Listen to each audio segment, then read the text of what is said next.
Good evening, ladies and gentlemen, and welcome to Heti TV's foreign language news broadcast. My name is Peter Gardosh, and first for the news in English. Hungary will resume the previously stalled free trade negotiations between the European Union and Malaysia during the 6 months of its presidency of the European Union, as the Minister of Foreign Affairs and Trade Peter Szijjártó announced in Kuala Lumpur on Wednesday. According to the ministry's statement, the minister said that after his talks with his Malaysian counterpart, he considered it extremely important to improve the EU's foreign economic relations and said that during the Hungarian presidency, the government would therefore restart the free trade negotiations with Malaysia, which were started about 10 years ago but later stalled. Unfortunately, this time too, the European Union wants to include in the free trade agreement a number of issues unrelated to trade and the economy, which will end up with the EU trading only with itself. And we certainly do not want to see that happen, he said. Prime Minister Benjamin Netanyahu said this week that he would soon approve plans to evacuate the civilian population from Rafah ahead of an expected major operation in the southern Gaza Strip city. However, he admitted that preparations for the operation will take some time as Jerusalem continues its dialogue with Washington amid U.S. concerns about possible civilian casualties in the city, which is both Hamas's last major force in the Strip and the last refuge for more than 1 million people who have fled other parts of the enclave amid the war. As we prepare to enter Rafah, which will take some time, we will continue to operate at full force, said Netanyahu. We will continue operations in Khan Yunis in the central Gaza camps and to liquidate and capture senior Hamas officials, as we have just done in Shifa Hospital, while liquidating hundreds of terrorists. The British spokesperson for the Israeli government, Eylon Levy, has reportedly been suspended from his post after responding to comments made by the British Foreign Secretary. According to Israeli media reports, the British government lodged a complaint with the Israeli Prime Minister's office after Levy responded to a statement by Lord Cameron calling on the Israeli government to provide more aid. I hope you are also aware that there are no restrictions on access to Gaza for food, water, medicine, and shelter supplies. In fact, there is overcapacity at the crossings. Test us, send 100 more trucks a day to Kerem Shalom, and we will bring them in, wrote Levy. According to Israel's Channel 12, the British Foreign Office has written to the Israeli government to ask whether the post critical of Cameron is the country's official position. Following the complaint, Levy was suspended. Half of the workers at the port of Eilat are at risk of losing their jobs after the southern seaport suffered a major financial blow due to the crisis in the Red Sea shipping route. As Israel's main trade union federation reported, Eilat is at the northern tip of the Red Sea and was among the first posts affected as shipping companies returned ships to avoid attacks by the Iran-backed Yemeni Houthi terror group. The Histadrut Workers Union, an umbrella organization for hundreds of thousands of public sector workers, said the port's management had announced plans to lay off half of the 120 port employees in Eilat. Port workers have been staging a protest demonstration this week, they said.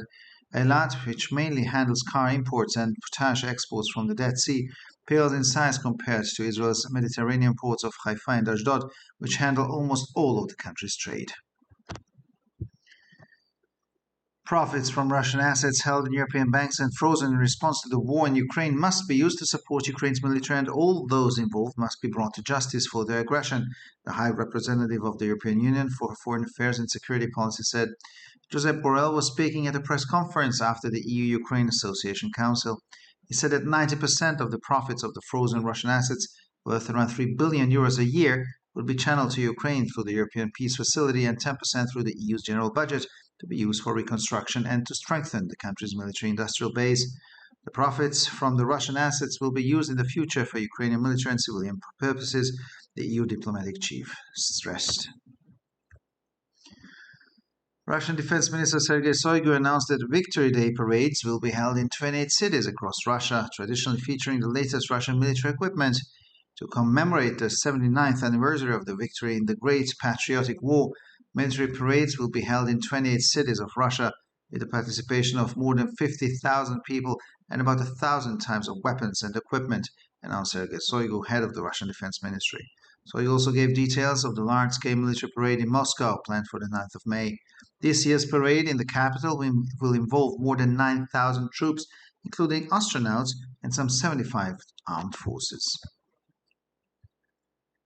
The first months of the year have seen a positive turnaround in migration in Italy. The centre-right cabinet, led by Giorgia Meloni, continues to make stopping illegal immigration one of its top priorities, and the Italian government's migration policy seems to be proving successful, the Italian Prime Minister told the upper house of the parliament in Rome ahead of the EU summit. Statistics also show that cooperation with North African countries is delivering the expected results. In the first months of the year, illegal immigration in the central Mediterranean has fallen by 60%, said Mr. Meloni, presenting Frontex figures. And finally, for the weather, the weekend will see a return to variable cloudy to sunny weather. Further easing by Sunday is expected. The temperatures will average around 4 to 8 degrees Celsius in the morning and 8 to 19 degrees Celsius in the afternoon hours. For this information, please visit our websites at www.hettytv.com or breuerpress.com. So much for the news in English, and now we continue with the news in German.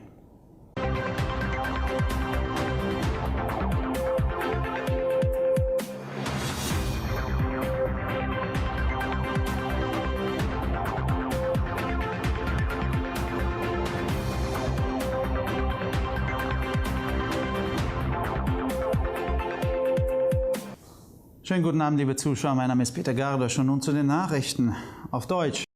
Ungarn wird die zuvor ins Stocken geratenen Freihandelsverhandlungen zwischen der Europäischen Union und Malaysia während der 6-monatigen ungarischen EU-Ratpräsidentschaft wieder aufnehmen, kündigte Außen- und Handelsminister Peter Szijjártó am Mittwoch in Kuala Lumpur an. Laut einer Erklärung des Ministeriums sagte der Minister, dass er nach seinen Gesprächen mit seinem malaysischen Amtskollegen die Verbesserung der Außenwirtschaftsbeziehungen der EU für äußerst wichtig halte und dass die Regierung daher während des ungarischen Ratvorsitzes die vor etwa 10 Jahren begonnenen, aber später ins Stocken geratenen Freihandelsverhandlungen mit Malaysia wieder aufnehmen werde. Leider will die Europäische Union noch dieses Mal eine Reihe von Themen in das Freihandelsabkommen aufnehmen, die nichts mit Handel und Wirtschaft zu tun haben, was dazu führen wird, dass die EU nur noch mit sich selbst Handel treibt, und das wollen wir auf keinen Fall, sagte er. Israelischer Premier Benjamin Netanyahu sagte diese Woche, er werde bald Pläne zur Evakuierung der Zivilbevölkerung aus Rafah genehmigen, bevor eine größere Operation in der Stadt im südlichen Gazastreifen erwartet wird. Er räumte jedoch ein, dass die Vorbereitungen für die Operation einige Zeit in Anspruch nehmen werden, da Jerusalem seinen Dialog mit Washington fortsetzt, da die USA über mögliche zivile Opfer in der Stadt besorgt sind, die sowohl die letzte große Kraft der Hamas im Gazastreifen als auch der letzte Zufluchtsort für mehr als 1 Million Menschen ist, die während des Krieges aus anderen Teilen der Enklave geflohen sind. Während wir uns auf den Einmarsch in Rafah vorbereiten, der einige Zeit in Anspruch nehmen wird, werden wir weiterhin mit voller Kraft operieren, sagte Netanyahu. Wir werden unsere Operationen in Khan Yunis, in den zentralen Lagern des Gazastreifens fortsetzen, um hochrangige Hamas-Funktionäre zu liquidieren und gefangen zu nehmen, wie wir es gerade im Shifa-Krankenhaus getan haben, während wir Hunderte von Terroristen ebenfalls liquidiert haben. Der britische Sprecher der israelischen Regierung, Eylon Levy, ist Berichten zufolge von seinem Posten suspendiert worden, nachdem er auf Äußerungen des britischen Außenministeriums reagiert hatte. Die israelischen Medienberichten zufolge hat die britische Regierung beim Büro des israelischen Premierministers Beschwerde eingelegt, nachdem Levy auf eine Erklärung von Lord Cameron geantwortet hatte, in der er die israelische Regierung zu mehr Hilfe aufforderte. Ich hoffe, Sie wissen auch, dass es keine Beschränkungen für den Zugang zum Gazastreifen für Lebensmittel, Wasser, Medikamente oder Unterkünfte gibt, sondern dass die Grenzübergänge sogar überfüllt sind. Testen Sie uns, schicken Sie 100 weitere Lastwagen pro Tag nach Kerem Shalom und wir werden sie reinbringen, schrieb Levy. Nach Angaben des israelischen Senders Channel 12 hat das britische Außenministerium die israelische Regierung schriftlich gefragt, ob es sich bei dem Cameron-kritischen Beitrag um die offizielle Position des Landes handelt. Nach der Beschwerde wurde Levy suspendiert. Die Hälfte der Beschäftigten des Hafens von Eilat ist vom Verlust ihres Arbeitsplatzes bedroht, nachdem der südliche Seehafen aufgrund der Krise auf den Schifffahrtsrouten über das Rote Meer einen schweren finanziellen Schlag erlitten hat, so Israels größter Gewerkschaftsverband. Eilat liegt an der Nordspitze des Roten Meeres und gehörte zu den ersten Häfen, die betroffen waren, als die Reedereien ihre Schiffe umleiteten, um Angriffe von der vom Iran unterstützten jemenitischen Houthi-Terrorgruppe zu vermeiden. Die Gewerkschaft Histadrut, ein Dachverband für Hunderttausende Beschäftigte des öffentlichen Sektors, erklärte, die Hafenleitung habe Pläne angekündigt, die Hälfte der 120 Hafenangestellten in Eilat zu entlassen. Die Hafenarbeiter haben in dieser Woche eine Protestdemonstration veranstaltet, heißt es. Der Hafen von Eilat, über den hauptsächlich Autoimporte und Kaliexporte vom Toten Meer abgewickelt werden, ist im Vergleich zu den israelischen Mittelmeerhäfen Haifa und Ashdod, über die fast der gesamte Handel des Landes abgewickelt wird, von geringer Größe. Die Gewinne aus russischen Vermögenswerten, die in europäischen Banken liegen und als Reaktion auf den Krieg in der Ukraine eingefroren wurden, müssen zur Unterstützung des ukrainischen Militärs verwendet werden und alle Beteiligten müssen für ihre Aggression zur Rechenschaft gezogen werden, so der hohe Vertreter der Europäischen Union für Außen- und Sicherheitspolitik. Josep Borrell sprach auf einer Pressekonferenz nach dem Assoziationsrat EU-Ukraine. Er sagte, dass 90% der Gewinne aus den eingefrorenen russischen Vermögenswerten im Wert von rund 3 Milliarden Euro pro Jahr über die Europäische Friedensfazilität und 10% über den Gesamthaushalt der EU in die Ukraine fließen würden, um für den Wiederaufbau und die Stärkung der militärisch-industriellen Basis des Landes verwendet zu werden. Die Gewinne aus den russischen Vermögenswerten werden in Zukunft für ukrainische militärische und zivile Zwecke verwendet, betonte der EU-Diplomatiechef. Der russische Verteidigungsminister Sergei Shoigu kündigt an, dass in 28 Städten Russlands Paraden zum Tag des Sieges stattfinden werden, bei denen traditionell die neueste russische Militärausrüstung präsentiert wird. Zum 79. Jahrestag des Sieges im Großen Vaterländischen Krieg finden in 28 Städten Russlands Militärparaden statt, an denen mehr als 50.000 Menschen und etwa 1.000 Arten von Waffen und Ausrüstung teilnehmen werden, kündigte Sergei Shoigu, Leiter des russischen Verteidigungsministeriums, an. Shoigu gab auch Einzelheiten zur großen Militärparade in Moskau bekannt, die für den 9. Mai geplant ist. An der diesjährigen Parade in der Hauptstadt werden mehr als 9.000 Soldaten, einschließlich Astronauten und etwa 75 Streitkräfte teilnehmen. In den ersten Monaten des Jahres hat sich die Migrationslage in Italien zum Positiven gewendet. Das Mitte-Rechts-Kabinett unter der Leitung von Giorgia Meloni macht die Eindämmung der illegalen Einwanderung weiterhin zu einer seiner obersten Prioritäten und die Migrationspolitik der italienischen Regierung scheint sich als erfolgreich zu erweisen, erklärte die italienische Ministerpräsidentin vor dem EU-Gipfel vor dem Oberhaus des Parlaments in Rom. Die Statistiken zeigen auch, dass die Zusammenarbeit mit den nordafrikanischen Ländern die erwarteten Ergebnisse bringt.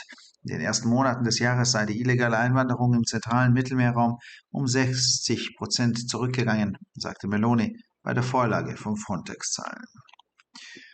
Und schließlich zum Wetter. Am Wochenende wird es wieder wechselhaftes, wolkig-sonniges Wetter geben. Bis Sonntag wird sich das Wetter weiter auflockern. Die Temperaturen werden im Durchschnitt zwischen 4 und 8 Grad am Morgen und zwischen 8 und 19 Grad am Nachmittag liegen. Für weitere Nachrichten besichtigen Sie bitte unsere Webseiten www.hettitv.com sowie www.breuerpresse.com. Ich bedanke mich für die Aufmerksamkeit und nun zu den Nachrichten auf Französisch.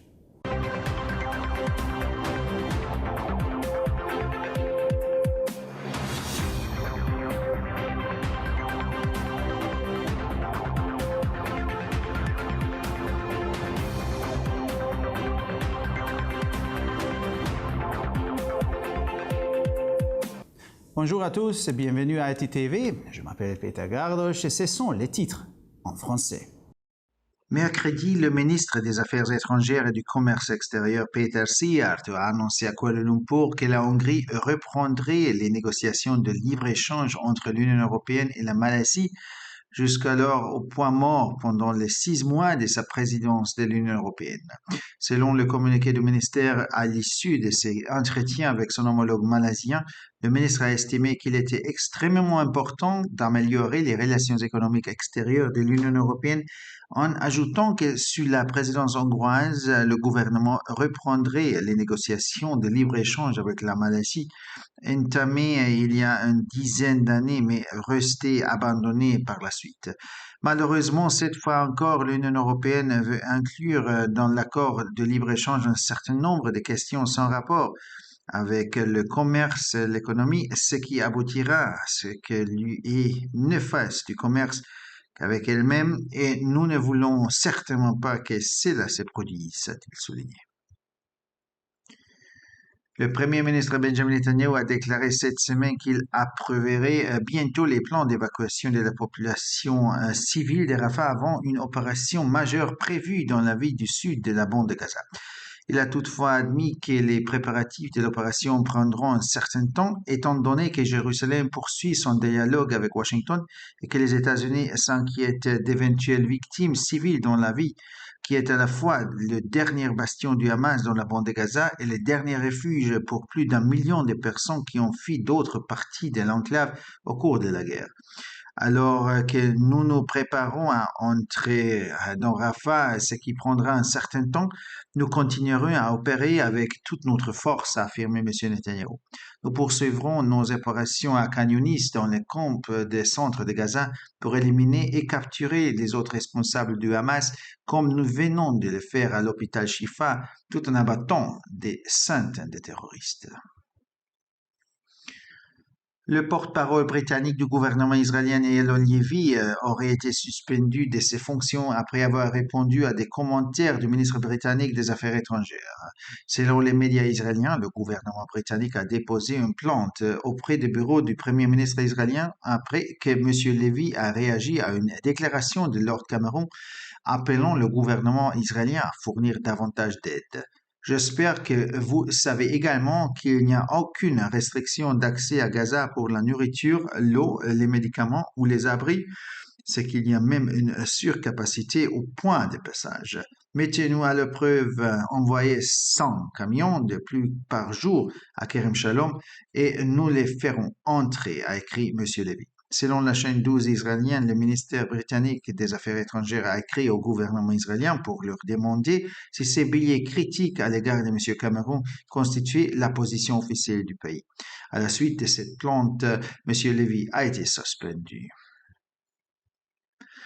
Selon la principale fédération syndicale israélienne, la moitié des travailleurs du port d'Eilat risquent de perdre leur emploi en raison de la crise des routes maritimes de la mer Rouge qui a porté un coup financier majeur à ces ports. Eilat se trouve à l'extrémité nord de la mer Rouge et a été l'un des premiers ports touchés lorsque les compagnies maritimes ont dérouté les navires pour éviter les attaques du groupe terroriste yéménite Houthi soutenu par l'Iran. Le syndicat Histadrut, qui regroupe des centaines de milliers de travailleurs du secteur public, a indiqué que la direction du port avait annoncé son intention de licencier la moitié des 120 employés du port d'Eilat.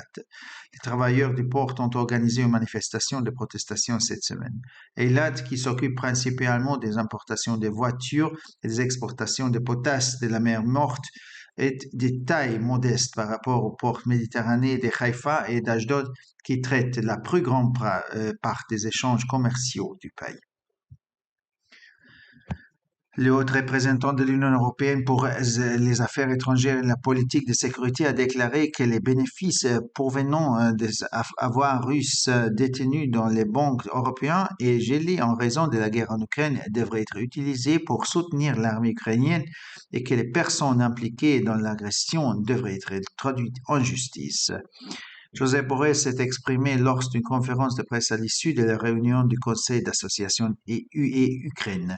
Il a précisé que 90% des bénéfices tirés des avoirs russes gelés, d'une valeur d'environ 3 milliards d'euros par an, seraient acheminés vers l'Ukraine par l'intermédiaire de la Facilité européenne de soutien à la paix et 10% par le biais du budget général de l'Union européenne afin d'être utilisés pour la reconstruction et le renforcement de l'infrastructure d'industrie militaire du pays.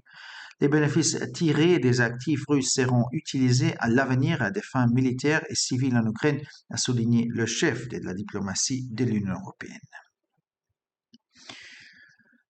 Le ministre russe de la Défense, Sergei Shoigu, a annoncé que des défilés du jour de la victoire se tiendront dans 28 villes de Russie où seront présentés, comme à l'accoutumée, les équipements militaires russes les récents. Pour commémorer le 79e anniversaire de la victoire dans la Grande Guerre patriotique, des défilés militaires auront lieu dans 20 villes de Russie, avec la participation de plus de 50 000 personnes et d'un millier de types d'armes et d'équipements, a annoncé Sergei Shoigu, ministre de la Défense de la Russie. M. Shoigu a ensuite présenté les détails de la guerre parade militaire prévue à Moscou le 9 mai. Cette année, plus de 9000 soldats, dont des astronautes et près de 75 forces armées participeront au défilé dans la capitale. Les premiers mois de l'année ont été marqués par un revirement positif en matière d'immigration en Italie. Le cabinet de centre-droit dirigé par Giorgia Meloni continue de faire de la lutte contre l'immigration clandestine l'une de ses principales priorités et la politique migratoire du gouvernement italien semble poser ses fruits, a indiqué la première ministre italienne devant la chambre haute du Parlement à Rome avant le sommet de l'Union européenne. Les statistiques montrent également que la coopération avec les pays d'Afrique du Nord a donné les résultats escomptés. Au cours des premiers mois de l'année, l'immigration clandestine en Méditerranée centrale a chuté de 60%, a précisé Mme Meloni en présentant les chiffres de l'agence Frontex. Et finalement, pour le météo, pendant le week-end, notre météo sera de nouveau caractérisée par une alternance de périodes nuageuses et de périodes ensoleillées. Dimanche, les températures seront encore plus douces. Les températures moyennes évolueront entre 4 et 8 degrés le matin et entre 8 et 19 degrés dans l'après-midi. Pour encore plus d'actualités, visitez nos sites internet attv.com et broyapresse.com. Merci de votre attention et maintenant, les nouvelles en espagnol.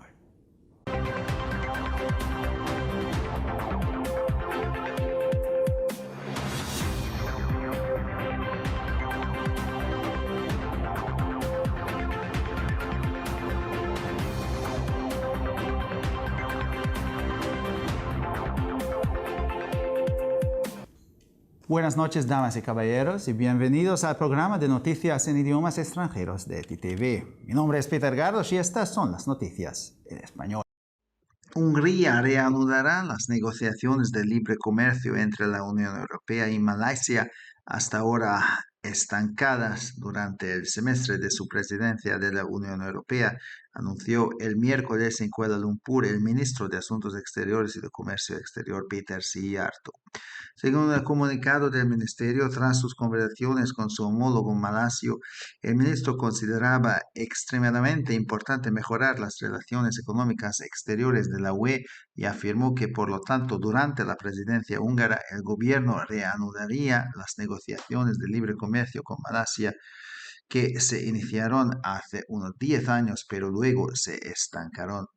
Desgraciadamente, también esta vez la Unión Europea quiere incluir en el acuerdo de libre comercio una serie de cuestiones no relacionadas con el comercio y la economía que acabarán con la UE comercionando solo consigo misma y desde luego no queremos que eso ocurra, afirmó. El primer ministro Benjamin Netanyahu declaró esta semana que pronto aprobará los planes para evacuar a la población civil de Rafah antes de una probable operación de gran envergadura en la ciudad del sur de la Franja de Gaza. Sin embargo, admitió que los preparativos de la operación llevarán algún tiempo, ya que Jerusalén sigue dialogando con Washington en medio de la preocupación estadounidense con posibles víctimas civiles en la ciudad, que es a la vez la última fuerza importante de Hamas en la franja y el último refugio para más de 1 millón de personas que han huido de otras partes del enclave en medio de la guerra. Mientras nos preparamos para entrar en Rafah, lo que llevará algún tiempo, seguiremos operando con toda nuestra fuerza, dijo Netanyahu. Continuaremos las operaciones en Han Yunis, en los campamentos centrales de Gaza, para liquidar y capturar a altos cargos de Hamas, como acabamos de hacer en el hospital de Shifa, al tiempo que liquidamos a cientos de terroristas. Al parecer, el portavoz británico del gobierno israelí, Eylon Levy, ha sido suspendido de su cargo tras responder a los comentarios del ministro británico de Asuntos Exteriores. Según informan los medios de comunicación israelíes, el gobierno británico presentó una queja ante la oficina del primer ministro israelí después de que Levy respondiera a unas declaraciones de Lord Cameron en las que pedía al gobierno israelí que proporcionará más ayuda. Espero que usted también sea consciente de que no hay restricciones en el acceso a Gaza para el suministro de alimentos, agua, medicinas y refugio. De hecho, hay sobrecapacidad en los cruces. Pónganos a prueba, envíen 100 camiones más al día a Kerem Shalom y los haremos entrar, escribió Levy. Según el canal 12 de Israel, el Ministerio de Asuntos Exteriores británico ha escrito al gobierno israelí para preguntar si el post crítico con Camerún es la posición oficial del país. Tras la denuncia, Levy fue suspendido. La mitad de los trabajadores del puerto de Eilat corren el riesgo de perder sus puestos de trabajo después de que el puerto marítimo del sur sufriera un duro golpe financiero debido a la crisis de las rutas marítimas de Mar Rojo, declaró la principal federación sindical de Israel. Eilat se encuentra en el extremo norte del Mar Rojo y fue uno de los primeros puertos afectados cuando las compañías navieras desviaron los buques para evitar los ataques del grupo terrorista yemení Houthi respaldado por Irán. El sindicato Histadrut, que agrupa a cientos de miles de trabajadores del sector público, declaró que la dirección del puerto había anunciado planes para despedir la mitad de los 120 empleados portuarios de Eilat. Los trabajadores portuarios han organizado una manifestación de protesta esta semana, dijeron. Eilat, que se ocupa principalmente de la importación de automóviles y la exportación de potasio en el Mar Muerto, palidece en comparación con los puertos mediterráneos israelíes de Haifa y Ashdod, que gestionan casi todo el comercio del país. Los beneficios de los activos rusos depositados en bancos europeos y congelados en respuesta a la guerra en Ucrania deben utilizarse para apoyar al ejército ucraniano y todos los implicados deben ser llevados ante la justicia por su agresión, declaró el alto representante de la Unión Europea para Asuntos Exteriores y Política de Seguridad. Josep Borrell habló en una rueda de prensa tras el Consejo de Asociación UE-Ucrania. Dijo que el 90% de los beneficios de los activos rusos congelados por valor de unos 3.000 millones de euros al año se canalizarían a Ucrania a través del Fondo Europeo para la Paz y el 10% a través del presupuesto general de la UE para destinarlos a la reconstrucción y a reforzar la base industrial militar del país. Los beneficios de los activos rusos se destinarán en el futuro a fines militares y civiles ucranianos, subrayó el jefe de la diplomacia de la UE. El ministro ruso de Defensa Sergei Shoigu anunció que en 28 ciudades de Rusia se celebrarán desfiles con motivo del Día de la Victoria, en los que tradicionalmente se exhibirán los últimos equipos militares rusos. Para conmemorar el 79º aniversario de la victoria en la Gran Guerra Patria, se celebrarán desfiles militares en 28 ciudades de Rusia con la participación de más de 50.000 personas y unos 1.000 tipos de armas y equipos, anunció Sergei Shoigu, jefe del Ministerio de Defensa ruso. Shoigu también dio detalles del desfile militar a gran escala en Moscú, previsto para el 9 de mayo. En el desfile de este año en la capital participarán más de 9.000 soldados, incluidos astronautas, y unas 75 armas. En los primeros meses del año se ha producido un giro positivo en la inmigración en Italia. El gabinete de centro-derecha, dirigido por Giorgia Meloni, sigue haciendo de la detención de la inmigración ilegal una de sus principales prioridades y la política migratoria del gobierno italiano parece estar dando buenos resultados, según declaró la primera ministra italiana a la Cámara Alta del Parlamento en Roma antes de la cumbre de la UE.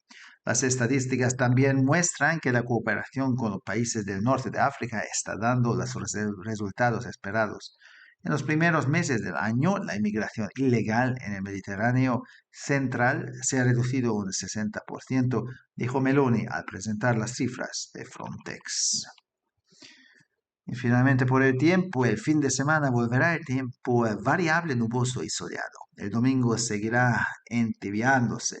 Las temperaturas medias rondarán los 4 y 8 grados por la mañana, los 8 y 19 grados por la tarde.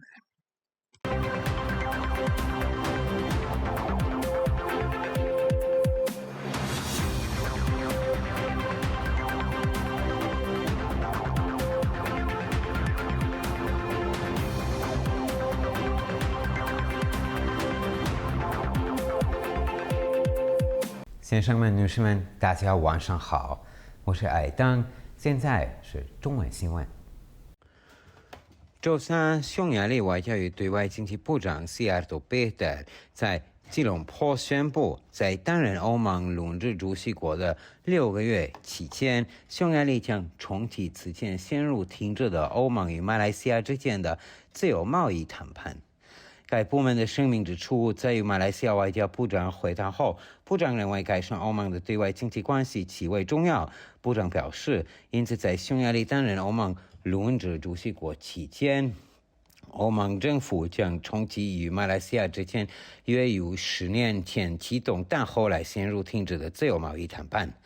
遗憾的是，欧盟此次也试图在自由贸易协定中加入一些与贸易和经济无关的问题，最终将导致欧盟只能在自身内部开展贸易，这当然不是我们希望看到的情况，他说道。本周，以色列总理本雅明内塔尼亚胡表示，他不久将批准疏散拉法平民的计划，以便随后在该加沙地带南部城市开展所计划的重大行动。然而，他承认该行动的准备工作将需要一些时间，因为以色列需要持续与美国就后者对于拉法可能出现平民伤亡的担忧进行沟通。拉法是哈马斯在加沙地带的仅存的主要力量据点，也是战争期间从加沙地带其他地区逃离的100多万人的最后避难所。进入拉法的准备工作需要一些时间，与此同时，我们将继续全力以赴开展行动，内塔尼亚胡说道。我们将继续在加沙还有尼斯的中央营地开展行动，消灭和抓获哈马斯的高级官员，就像我们不久前在西法医院所做的那样，同时消灭数百名恐怖分子。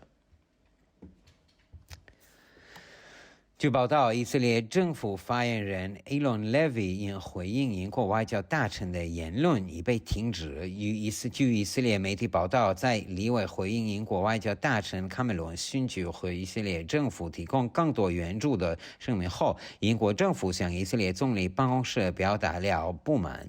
我希望您知道，将食品、水、药品或临时住所物资带入加沙并未受到任何限制。实际情况是，这些物资在多个国境点已经过剩，欢迎来考验我们。即使美甸在向凯雷姆沙罗莫国境点派遣100辆卡车，我们也能将他们打入加沙。李卫写道。据以色列12频道报道，英国外交部已向以色列政府发函，询问批评卡梅伦的贴文是否代表以色列的官方立场。在收到该部门意见后，李卫被暂停职务。以色列的主要工会联合会表示，在红海航道危机导致以色列南部埃拉特港遭受重大财政打击后，该海港一半的工人正面临失业风险。埃拉特位于红海的最北端，自航运公司为避开伊朗支持的也门胡塞武装恐怖组织的攻击而改变航线以来，埃拉特成为首批受影响的港口之一。代表数十万公共部门工人的以色列总工会表示，埃拉特港管理层已宣布计划将裁减120名港口员工中的一半，同时表示港口工人本周举行了抗议示威。埃拉特主要负责处理经由死海的汽车进口和加菲出口，其规模远逊于以色列位于地中海的哈法港和阿什杜港，后两者负责处理该国几乎所有的贸易活动。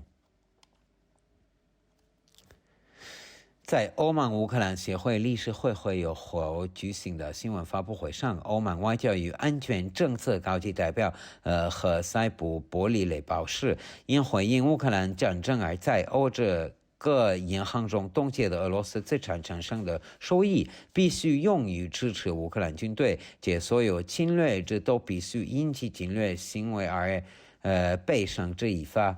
他指出，冻结的俄罗斯资产产生的约为每年30亿欧元的收益中，90%将通过欧洲和平机制转给乌克兰，剩下10%则将通过欧盟的一般预算用于重建和加强乌克兰的军事工业基础。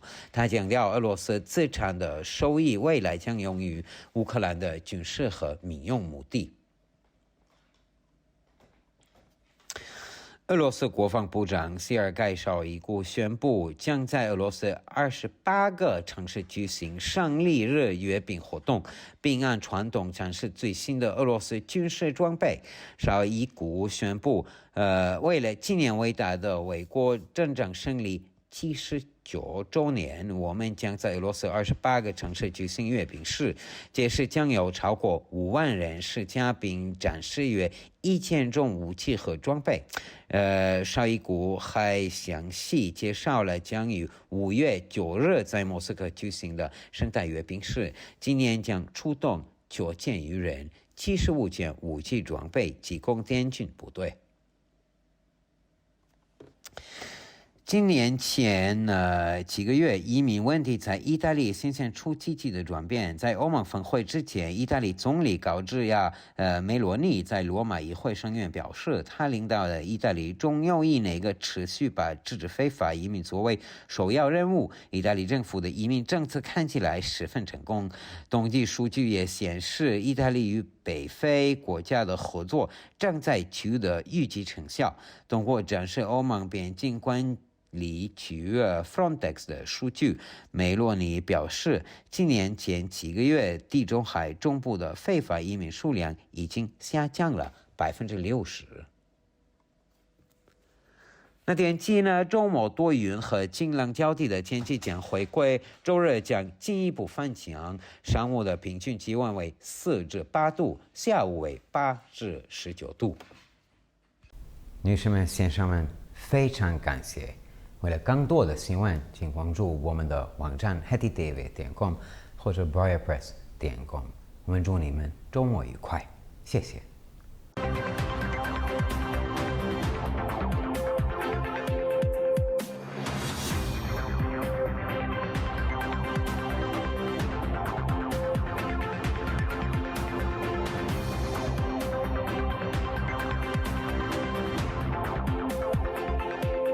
ערב טוב גבירותיי ורבותיי, שמי אדם ברויר זאבי, ואלה הם החדשות בעברית. במהלך 6 החודשים של כהונת הנשיאות השנה, הונגריה תתחיל מחדש את המשא ומתן על הסחר החופשי בין האיחוד האירופי למלזיה, שכבר החל בעבר אבל נתקע, הודיע פיטר סיארטו בקואלה לומפור ביום רביעי. על פי הודעת המשרד, ראש המשרד כינה את שיפור יחסי החוץ הכלכליים של האיחוד האירופי דבר חשוב ביותר לאחר התייעצותו עם מקבילו המלזי, ואמר כי בתקופת הנשיאות ההונגרית הממשלה תפתח אפוא מחדש את המשא ומתן לסחר חופשי עם מלזיה, דבר אותו התחילו פעם אחת לפני כ10 שנים, לאחר מכן נתקעו. לצערי גם הפעם המצב הוא שהאיחוד האירופי רוצה לכלול נושאים רבים שאינם קשורים למסחר וכלכלה בהסכם הסחר החופשי, ובסופו של דבר האיחוד יסחר רק עם עצמו, ואנחנו ממש לא רוצים את זה, קבע שר החוץ ההונגרי. ראש הממשלה בנימין נתניהו אמר שבוע כי יאשר בקרוב תוכניות לפינוי האוכלוסייה האזרחית מרפיח לקראת מבצע רחב היקף צפוי בדרום עזה. עם זאת הוא הודע שההכנות למבצע ייקח זמן מה, כאשר ירושלים תמשיך בדיאלוג שלה עם וושינגטון, בעוד שהאמריקנים מודאגים לגבי נפגעים אפשריים של אזרחים בעיר, שהיא גם המעוז הגדול האחרון של חמאס במובלעת, וגם כמה שנמלטו מחלקים אחרים של המובלעת כמפלט אחרון של 1,000,000 בני אדם. בעוד שנתכונן לכניסה לרפיח, שייקח זמן מה, נמשיך לפעול במלוא הכוח, אמר נתניהו. נמשיך בפעילות בח'אן יונס, מחנות מרכז עזה, לחיסול יחידת בכירי חמאס, כפי שהציינו זאת בבית החולים שיפה, תוך חיסול מאות מחבלים. דובר ממשלת ישראל באנגלית, אילון לוי, הושעה מתפקידו לאחר שהגיב להערות שר החוץ הבריטי. על פי דיווחים בתקשורת הישראלית, ממשלת בריטניה התלוננה למשרד ראש הממשלה, לאחר שלוי הגיב להצהרה של לורד קמרון, הקורא לממשלת ישראל לספק משלוחי סיוע נוספים. אני מקווה שאתה גם מודע לכך שאין הגבלות על כניסות מזון, מים, תרופות או ציוד מחסה לעזה. למעשה יש קיבולת גבוהה במעברים. בדוק אותנו. שלח עוד 100 משאיות ביום לכרם שלום ואנחנו ניקח אותן, כתב לוי. לפי ערוץ 12 של ישראל, משרד החוץ הבריטי שאל את ממשלת ישראל במכתב, האם הפוסט הביקורתי של קמרון הוא העמדה הרשמית של המדינה. בעקבות התלונה הושעה לוי מתפקידו. מחצית מעובדי נמל אילת נמצאים בסיכון לאבד את מקום עבודתם לאחר שנמל הים הדרומי ספג מכה כספית גדולה עקב משבר נתיב השיט בים האדום, כך מסרה הפדרציה הראשית של האיגודים המקצועיים בישראל. אילת שוכנת בקצה הצפוני של הים האדום והייתה בין הנמלים הראשונים שנפגעו כאשר חברות הספנות הסיטו ספינות כדי להימנע מהתקפות של החות'ים בתימן הנתמכים על ידי איראן.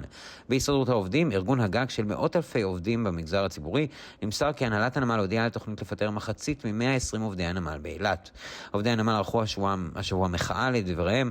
אגב, אילת שמטפלת בעיקר ביבוא רכב וייצוא אשלג מים המלח, מחבירה בגודלה לעומת נמלי הים התיכון של ישראל, חיפה ואשדוד, המטפלים כמעט בכל הסחר בארץ. יש להשתמש ברווחים מנכסים רוסיים המאוחסנים בבנקים באירופה שהוקבעו בתגובה למלחמה באוקראינה לתמיכה בצבא אוקראינה, ויש להעמיד לדין את כל המעורבים בתוקפנות, אמר הנציג העליון של האיחוד האירופי לענייני חוץ ומדיניות הבטחה. ג'וזף בורל ערך מסיבת עיתונאים לאחר ישיבת מועצת ההתאגדות בין האיחוד האירופי לאוקראינה. הוא הודיע כי 90% מהרווחים של הנכסים הרוסיים הקפואים, בהיקף של כ3 מיליארד יורו בשנה, יועברו דרך מסגרת השלום האירופית, ו10% דרך התקציב הכללי של האיחוד האירופי. הכסף ישמש לשיקום ובנייה מחדש, בנוסף לחיזוק הבסיס הצבאי של המדינה. הרווח של הרכוש הרוסי ישרת בעתיד מטרות צבאיות ואזרחיות באוקראינה, הדגיש ראש הדיפלומטיה של האיחוד האירופי. שר ההגנה הרוסי סרגי שויגו הודיע כי תהלוכות יום הניצחון התקיימו ב-28 ערים ברוסיה, בהן יוצג באופן מסורתי הציוד הצבאי הרוסי המודרני ביותר. לכבוד יום השנה ה-79 לניצחון במלחמה הפטריוטית הגדולה, מתקיימים תהלוכות צבאיות ב-28 ערים ברוסיה, בהן לוקחים חלק יותר מ-50,000 איש וכ1,000 סוגי נשק וציוד, הודיע סרגי שויגו, ראש משרד ההגנה הרוסי. שויגו גם הציג את פרטי המצעד הצבאי רחב ההיקף במוסקבה, שתוכנן ל-9 במאי. במצעד השנה בבירה השתתפו יותר מ9,000 חיילים, בהם אסטרונאוטים, וכן כ-75 סוגי תחמושת. ניתן לראות תפנית חיובית באיטליה בחודשים הראשונים של השנה מבחינת הגירה. קבינט המרכז ימין בראשות ג'ורג'יה מלוני ממשיך לשקול את עצירת ההגירה הבלתי חוקית כאחד מיעדיו החשובים ביותר, ונראה כי מדיניות ההגירה של ממשלת איטליה מוכיחה את עצמה כמוצלחת. כך דיווחה ראש ממשלת איטליה בבית העליון של הפרלמנט ברומא, לפני פסגת האיחוד האירופי. הסטטיסטיקה גם מוכיחה ששיתוף הפעולה עם מדינות צפון אפריקה הביא את התוצאות הצפויות. בחודשים הראשונים של השנה ירדה ההגירה ב-60% ממרכז הים התיכון, הסבירה מלוני את נתוני פרונטקס. ולמזג האוויר, יהיה מעונן חלקית עד בהיר בסוף השבוע, הקלה נוספת תגיע ביום ראשון, הטמפרטורה תהיינה בין 4 ל-8 מעלות בבוקר ובין 8 ל-19 מעלות אחר הצהריים. עד כאן החדשות להערב. לחדשות נוספות, אנא בקרו באתרי האינטרנט שלנו, ב-hetitv.com או boyerpress.com. תודה רבה, ושתהיה לכם שבת שלום.